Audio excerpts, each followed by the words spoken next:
السلام عليكم ورحمة الله وبركاته. اليوم غادي نوجد معكم واحد الكيك كيجي زوين ساهل، ما فيه لا مقادير لا والو. فيه كاس ديال الحليب، 3 معالق ديال السكر، 2 ديال البيضات، فانيا، خميره ونص ديال الخميره، كاس ديال الزيت، واحد القشور ديال الحامضه. بسم الله. غادي نخفق البيض.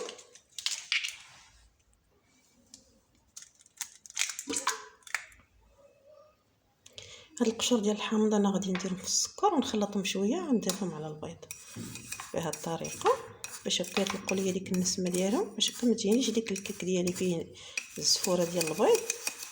هاد الطريقه كتحيد داك الرائحه ديال البيض.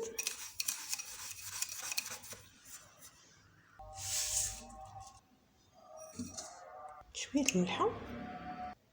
غادي نخفق البيض مزيان تيرغوي. دابا ملي يطلع البيض انا غادي ندير هاد الزيت وغادي نعاود نخفق مزيان. دابا هاد الحليب انا درت فيه عصرت فيه عصرات ديال الحامض. هاد الحامضه عصرتها فيه كي ولا على شكل غير. دابا غادي نديرو هنايا.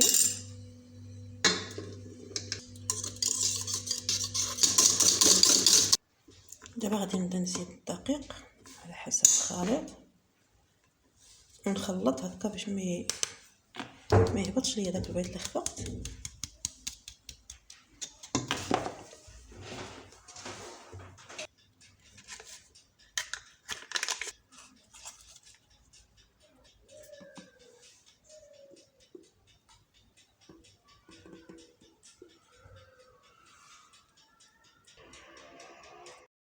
يا شوية لازم نسيدك.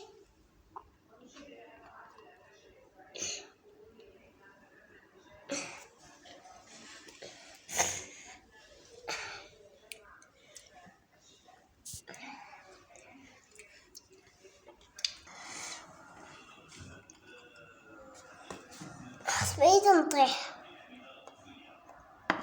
أوا